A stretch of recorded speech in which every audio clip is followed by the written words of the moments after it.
morning students, welcome back again my YouTube channels. Please subscribe my YouTube channels. Now today I will take a important subject, mathematics, engineering mathematics 2. Some important topics are taken today. Unit 4, function of two complex variables. Function of two complex variables. Some part are discussed in the previous classes. See my video. And now today we are discuss important parts, how to make a function. तो important part मैंने कुछ discuss कर दिए थे, जिसमें हमने आपको बताया था कि एनालिटिक फंक्शन बनाना है आपको, और CR equation, Cauchy Riemann equation, del u upon del x equal to del v upon del y and del u upon del y equal to minus del v upon del x, ये सारी चीजें हम discuss कर चुके हैं. मैं आपसे आज ये कंस्ट्रक्ट करना चाहता हूं कि फंक्शन आपको रियल दिया हो तो इमेजिनरी कैसे फाइंड करेंगे, और इमेजिनरी दिया हो तो रियल कैसे फाइंड करेंगे, और आप फंक्शन ऑफ ऑब्जेक्ट कैसे फाइंड करेंगे. हम इस पॉइंट पे डिस्कस करना चाहते हैं आज. तो हमारी हेडिंग होगी आज कंस्ट्रक्ट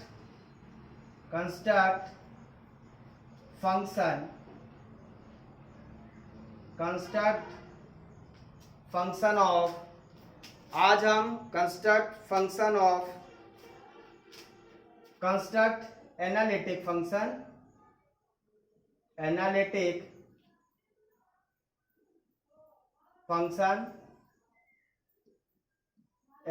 फंक्शन आज हम फाइंड करेंगे.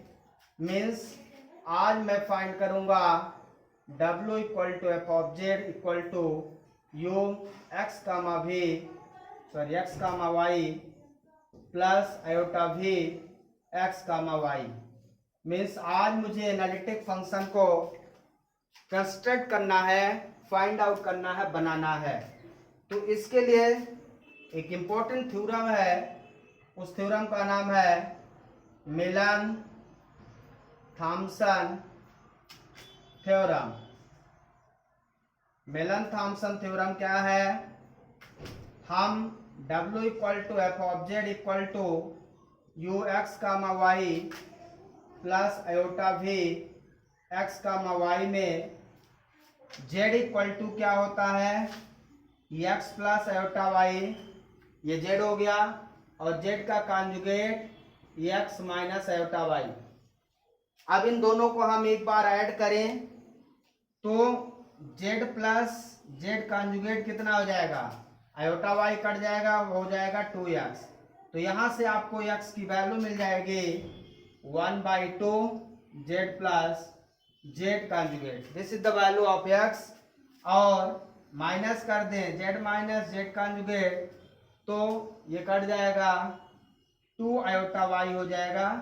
यहाँ से y की वैल्यू आपको मिल जाएगी 1/2 iota z minus z conjugate. तो ये हमारा x और y आ जाएगा. ये वैल्यू यहाँ पे पुट करिए.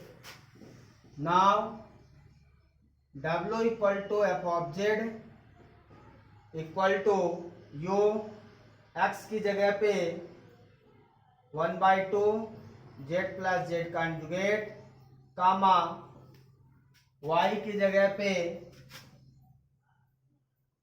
1/2 iota z minus z conjugate plus iota v. इसमें भी इसी तरह से x की जगह पे 1/2 z plus z conjugate comma 1/2 iota z minus z conjugate. इस तरह से x कामा y की वैल्यू मैंने पुट कर दिया. अब इसमें put z equal to z conjugate magnitude में वैल्यू हमेशा z equal to z conjugate हो जाती है.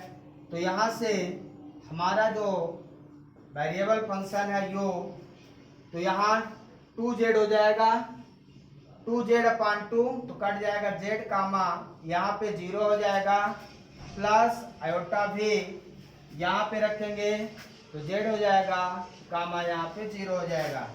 So this is the formula how to construct analytic function.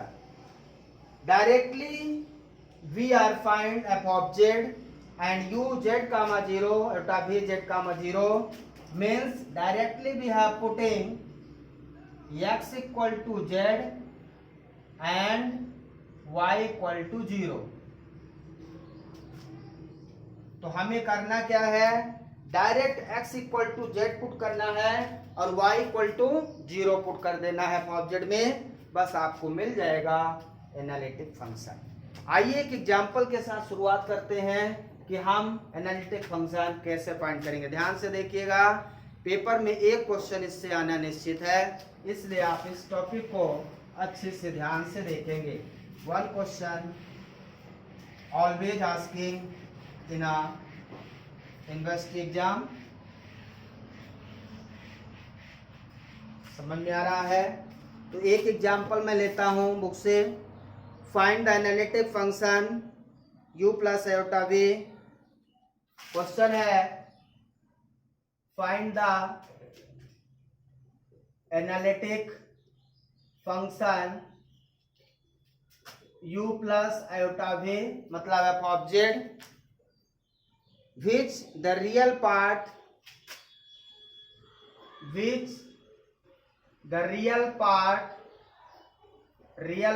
u होता है is given e का power x cos y minus y sin y, x cos y minus y sin y.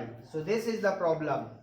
ये हमारा question find the analytic function u plus iota v means हमें f object find करना है जिनमें से आपको real part given है।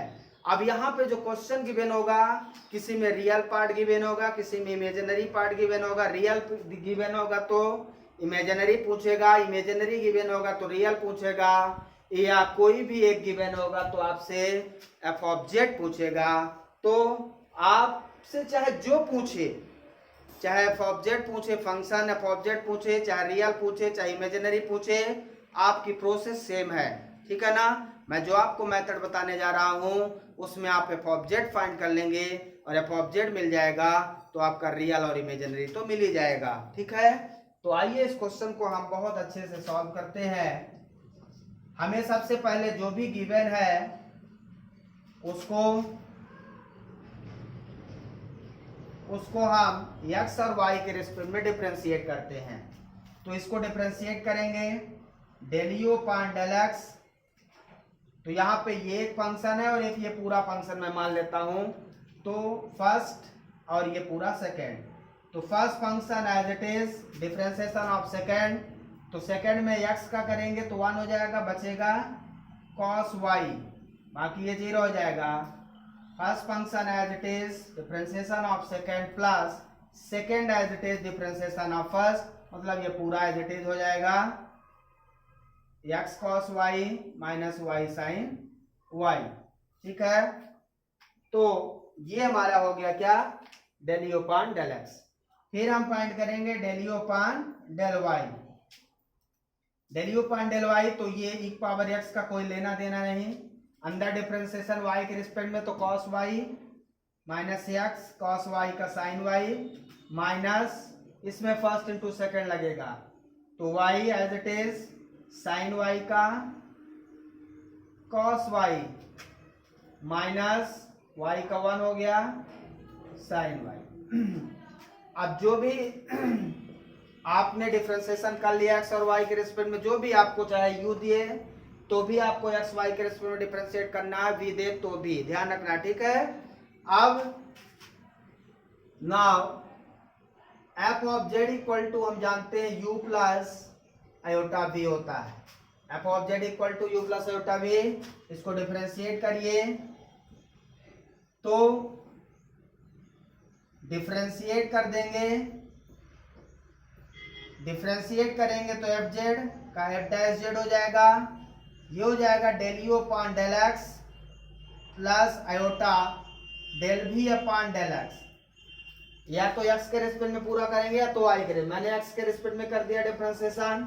अब देखिए आपको यू दिया है तो ये ध्यान रखना है कि इसमें यू का ही फंक्शन हो, तो दोनों का फंक्शन यू बनाने के लिए हम सीआर इक्वेशन का यूज करेंगे। ठीक है ना।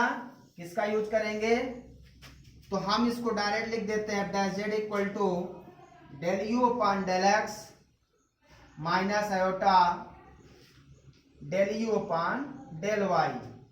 आपको ध्यान होगा आपने सीआर इक्वेशन क्या लिखा था, del u upon del x equal to del b upon del y and del u upon del y equal to minus del b upon del x. आपने क्या लिखा था, ध्यान से देखिए, del u upon del x equal to del b upon del y. इसको यहां पे लिख देंगे बाय सीआर इक्वेशन। बस आपको इतना ही लिखना है बाय सीआर इक्वेशन। आपको समझ होगी तो आप, मैं यहाँ पे समझा देता हूँ, del u upon del x equal to del b upon del y and del u upon del y equal to minus del b upon del x. ये हमारा सीआर इक्वेशन था, याद है आपको, del u upon del x del b upon del y and del u upon del y minus del b upon del x. अब मुझे यहाँ del b upon del x की वैल्यू निकालनी है, तो इस माइनस को इधर ट्रांसफर कर दें, तो del b upon del x equal to minus del u upon del y हो जाएगा। समझ में आ गया है। तो इनमें से जिसकी आपको जरूरत हो उसको आप बना लीजिए। तो सीआर इक्वेशन से मैंने यहाँ पे लिख दिया। अब हमें क्या करना है, यहाँ पे ये जो वैल्यू आप फाइंड आउट किए हो ये वैल्यू यहाँ पे पुट कर दीजिए।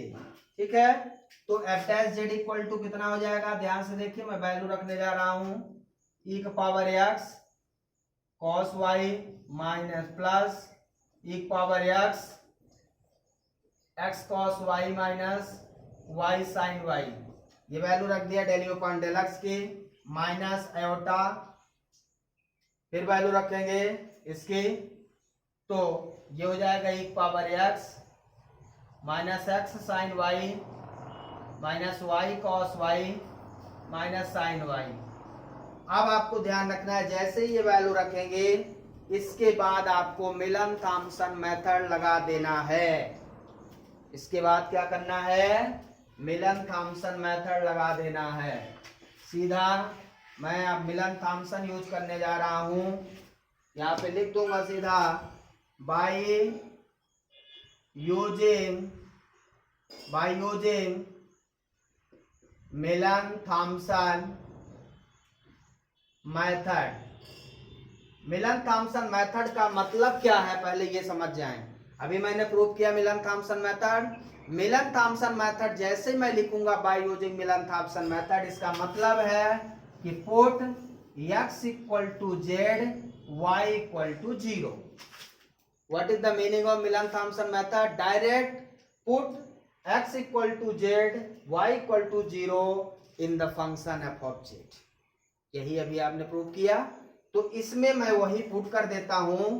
तो ये एफ डैश जेड हमारा कितना हो जाएगा, ध्यान से देखेंगे, जहां x है वहां पे z, तो ये हो जाएगा cos y का वैल्यू cos 0 का वैल्यू 1, cos 0 1 हो जाएगा, प्लस यहाँ e पावर z हो गया, प्लस यहां रखेंगे आप, यहां पे भी e का पावर z, अंदर x की जगह z, cos y cos 0 1 हो गया, यहाँ 0 हो जाएगा पूरा, फिर माइनस आयोटा e का पावर z, यहाँ रखेंगे साइन 0 0, ये y 0 साइन 0, तो ये पूरा टर्म 0 हो जाएगा। तो f dash Z equal to हमारा कितना आ जाएगा, e का power z plus z e का पावर z माइनस 0, ये पूरा 0 हो गया। This is the function f dash z. तो ये हमारा क्या आया है, एफ डैश जेड। हमें चाहिए क्या, एफ ऑफ जेड चाहिए। तो एफ डैश जेड का इंटीग्रेशन कर दें तो हमें एफ जेड मिल जाएगा, है ना। हमें यदि डिफरेंशिएशन पता है तो इंटीग्रेशन करो। तो इसको मैं इंटीग्रेट करने जा रहा हूं, इंटीग्रेट बोथ साइड। तो मैं इंटीग्रेट कर दूं तो एफ डैश जेड का क्या हो जाएगा, एफ जेड हो जाएगा। ठीक है, जेड के रिस्पेक्ट में कर रहा हूं यहाँ पे। तो ये कितना हो जाएगा, एक पावर जेड का एक पावर जेड ही रहेगा, प्लस फर्स्ट इंटू सेकेंड का इंटीग्रेशन का formula, first function as it is, integration of second minus first का डिफरेंशिएशन, जेड का डिफरेंशिएशन 1 हो जाएगा, इंटीग्रेशन ऑफ ई का पावर जेड का e power z plus iota c plus c हो जाएगा हमारा कांस्टेंट। अब इसमें ये एक पावर जेड कट जाएगा, जेड एक पावर जेड प्लस सी हो जाएगा। अब आपको क्या करना है, ये तो हो गया हमारा फंक्शन, फंक्शन कितना आ गया, जेड एक पावर जेड, ये हमारा आ गया फंक्शन। अब आपको क्या करना है, इसमें ध्यान देना है कि अब आपको जेड की वैल्यू रखनी है। Put z equal to x plus iota y, ये जेड होता है हमारा, याद है आपको, रख दीजिए f of z equal to x plus iota y into e का power x plus iota y plus c है। F of z equal to, अब इसको एक्स प्लस आयोटा वाई ये हो जाएगा एक पावर एक्स इंटू एक power iota y plus c. एक पावर आयोटा थीटा का फार्मूला आपको याद है क्या, एक power iota theta equal to cos theta plus iota sine theta, ये एक फार्मूला होता है, ध्यान रखना। एक power iota theta cos theta plus iota sine theta, plus minus यहाँ है तो यहाँ प्लस माइनस हो जाएगा, इसके जगह पे पुट कर दें तो ये कितना हो जाएगा, एक्स प्लस आयोटा वाई, एक पावर एक्स बाहर ले लो, एक power x plus iota y, और इसकी जगह पे मैं लिख दूंगा थीटा की जगह पे वाई है तो cos y plus iota sine y plus c हो जाएगा। अब इसको मल्टीप्लाई कर लीजिए, एक पावर एक्स बाहर ले लें, एक्स का मल्टीप्लाई पहले करिए तो ये हो जाएगा x cos y plus iota x sine y, फिर वाई आयोटा वाई का plus iota y cos y, फिर iota iota minus 1, iota square की वैल्यू क्या होती है -1, तो यहाँ आयोटा आयोटा स्क्वायर हो जाएगा -1, मतलब minus y sine y plus c. अब यहाँ से आपको रियल पार्ट अलग करना है, रियल पार्ट अलग करना है, इमेजिनरी अलग, तो ई का पावर एक्स, रियल का मतलब ये जैसे एक्स कॉस वाई और minus y sine y, real part हो गया, प्लस आयोटा एक पावर एक्स बाहर, ये हो जाएगा x sine y plus y cos y plus. अब आपको क्या ध्यान रखना है, कुछ ध्यान नहीं रखना, अब आपको सीधा कंपैरिजन करना है। F of z equal to आपने निकाल लिया एक power x cos y minus y sine y plus iota e का power x sine y plus y cos y plus. क्या ध्यान रखना है, f of z equal to u plus iota भी होता है। यहां से आप देखें कंपैरिजन करें, यू इक्वल टू क्या है, power x cos y minus y sine y है, और भी इक्वल टू क्या है, power x sine y plus y cos y. तो आपसे तो जो पूछा था क्वेश्चन वो एफ ऑफ जेड ही पूछा था। एफ ऑफ जेड मतलब जेड प्लस ई का पावर जेड ई का पावर जेड, उतना ही जेड में ही आप बता सकते थे, कोई दिक्कत नहीं है। लेकिन मैंने क्या किया, मैंने यहां तक कर दिया है कि आपसे कभी रियल पार्ट पूछा हो और इमेजिनरी पार्ट दिया हो, चाहे इमेजिनरी पार्ट पूछा हो रियल दिया हो, दोनों चीजें मेंस फाइंड करने के लिए ये लास्ट प्रोसीजर, इससे ज्यादा आप कुछ नहीं कर सकते। तो जब आप एफ ऑफ जेड फाइंड करेंगे तो रियल पार्ट आपको जो क्वेश्चन में दिया था वही आ जाएगा, इससे आपका आंसर भी वेरीफाई हो जाएगा। देखिए e का power x x cos y minus y sin, यही आपको क्वेश्चन में दिया था, u यही दिया था। चेक कर लीजिए, यदि आपका u सही है तो v सही है, और यदि u कहीं गलत है तो v फिर आपका गलत ही होगा। ये हमें ध्यान रखना है। ध्यान रहेगा, आपको क्वेश्चन में u दिया जाएगा या तो v दिया जाएगा। u दिया जाएगा तो भी आपको पता चल जाएगा कि आपका u सही है, यदि तो v भी सही है, और यदि u गलत आ जाता कहीं यहाँ प्लस माइनस तो v बिल्कुल गलत हो जाता। तो ध्यान रखिए, इसमें क्वेश्चन जो आता है बहुत अच्छा, बहुत इजी रहता है। मीन्स आपको आंसर एक प्रकार से पता रहता है। u दिया है मीन्स रियल पार्ट दिया है, तो रियल पार्ट आपका वही आएगा सॉल्व करते करते। लास्ट में u प्लस आयोटा v से जब कंपेरिजन करेंगे तो रियल पार्ट वही आएगा जो क्वेश्चन में दिया जाएगा। और यदि v दिया है और रियल पूछा है तो v पार्ट भी वही आएगा जो क्वेश्चन में आपको दिया है। इस प्रकार से इस तरह के क्वेश्चन को सॉल्व करना बहुत इजी है। आपको बस दो मेथड ध्यान रखना है किस तरह से। सबसे पहले आप फंक्शन को जो भी दिया हो रियल इमेजिनरी, उसको डिफरेंशिएट कर दीजिए x और y के रिस्पेक्ट में। फिर आपको f of z equal to u plus iota b लगाना, हमेशा लगाना है, और उसको डिफरेंशिएट करके फिर सीआर इक्वेशन का यूज करना ही पड़ेगा। और करते हुए मिलन थॉमसन लगाते हैं जब, तो आधा इक्वेशन जीरो हो जाता है, आधा बचता है। उसके बाद फिर आप उसको इंटीग्रेट करके फंक्शन फाइंड आउट करें। बहुत सिंपल क्वेश्चन है। ऐसे क्वेश्चन आप घर में ट्राई करिए एक दो बार।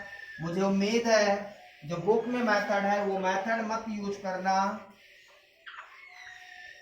जो आपकी बुक में मेथड है वो बुक की मेथड यूज नहीं करना। मेरी मेथड आप यूज करेंगे, बहुत जल्दी आंसर आ जाएगा और सही आएगा। बुक की मेथड यूज करेंगे तो उसमें टाइम लग जाएगा। आइए एक एग्जांपल और देखते हैं। आपको analytic find imaginary part of analytic function whose real part given है। रियल पार्ट मतलब u गिवन है x cube minus 3xy square, x cube minus 3xy square, x cube minus 3xy square plus 3x square plus 3x square minus 3y square minus 3y square. बहुत important question. Find imaginary part whose real part is given.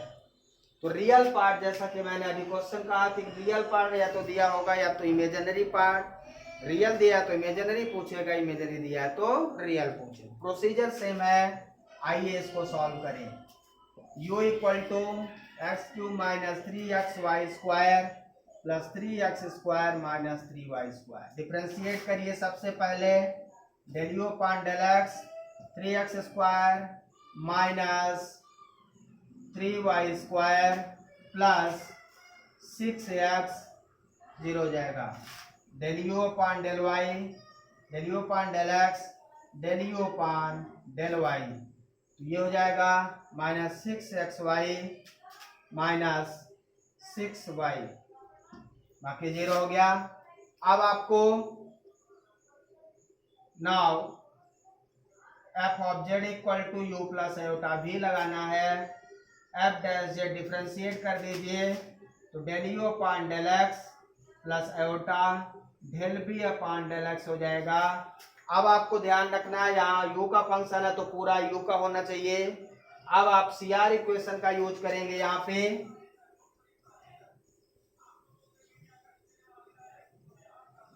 Del u upon del x equal to minus iota del u upon del y, यहाँ लिख देंगे by using CR equation. ये आपको लिख देना है हर बार। बस अब आप ये वैल्यू यहाँ पुट कर दीजिए simple. F dash Z equal to 3x square minus 3y square plus 6x, ये हमने del u upon del x, फिर minus iota del u upon del y की value minus 6xy minus 6y। इसके बाद value put करने के just बाद आपको मिलन थॉम्सन लगा देना है, ठीक है, बाय अप्लाइंग या by using Milne Thomson method, by using Milne Thomson method. जैसे मिलन थॉम्सन का नाम आए वैसे ही आप समझ जाए, put x equal to z y equal to 0, ये आप तुरंत समझ जाए। तो आप पुट कर दीजिए x की जगह जेड 3z स्क्वायर माइनस ये 0 हो जाएगा प्लस 6z, ये हो गया माइनस आयोटा, y की जगह 0, ये पूरा 0 हो जाएगा, F dash Z equal to आ जाएगा 3z स्क्वायर प्लस 6z, ये क्या आ गया हमारा एफ डैश जेड। मीन्स हमें चाहिए क्या, इमेजिनरी पार्ट चाहिए, तो अभी तो एफ डैश जेड आया, अब एफ ऑफ जेड चाहिए आपको। सबसे पहले क्या करना, आपको एफ ऑफ जेड लाना है। एफ ऑफ जेड के लिए अब इसको मैं इंटीग्रेट करूंगा, इसको मैं इंटीग्रेट कर दूंगा, इंटीग्रेट बोथ साइड, तो ये हो जाएगा f of z equal to, ये हो जाएगा 3z³ by 3 plus 6z square by 2, 3 से 3 कट गया, 3 आ जाएगा, तो एफ ऑफ जेड कितना हो जाएगा आपका z³ प्लस 3z स्क्वायर, ये तो आ गया मेरा फंक्शन ऑफ जेड, ठीक है। बस अब फंक्शन में x इक्वल जेड की वैल्यू रख दीजिए, put z equal to x plus iota y, ये आपको पुट कर देना है, तो f of z equal to हो जाएगा x प्लस आयोटा वाई का whole cube 3x plus iota y का स्क्वायर। अब यहाँ पे a प्लस बी का होल क्यूब लगाना फार्मूला, a प्लस बी का होल क्यूब बराबर a cube plus b cube plus 3a square b plus 3ab square, ये फार्मूला मैं लगाने जा रहा हूँ। F of z equal to हो जाएगा x³ प्लस आयोटा वाई का cube plus 3x square iota y plus 3x iota y का स्क्वायर, ये मैंने फार्मूला लगा दिया, प्लस यहाँ पे a प्लस बी का whole square, a square plus b square plus 2 iota x y 2ay 2ab, f of z equal to कितना आ जाएगा, इसको खोल लें, x³ आयोटा क्यूब क्या होगा, आयोटा स्क्वायर का -1 बचेगा आयोटा, आयोटा क्यूब को हम लिख सकते हैं iota square into iota, iota square की वैल्यू -1 तो माइनस आयोटा हो जाएगा, तो ये हो जाएगा -y³ प्लस ये आयोटा बाहर आ जाएगा 3 आयोटा एक्स स्क्वायर वाई, ये आयोटा स्क्वायर माइनस बाहर आएगा 3x वाई स्क्वायर, फिर यहाँ पे प्लस 3x स्क्वायर, ये बाहर आएगा माइनस 3y स्क्वायर, और ये हो जाएगा 6 आयोटा एक्स वाई। समझ में आ रहा है? बस अब तो आपका आंसर आने वाला है। एक लाइन और, रियल और इमेजिनरी को अरेंज कर लीजिए, ये हो जाएगा x³ plus 3x square minus x³ 3x square minus y³ minus 3y square, x³ minus y³ minus 3xy square, ये आ गया, ये आ गया, ये 1 2 3 4 5 terms, x³ plus 3x square minus y³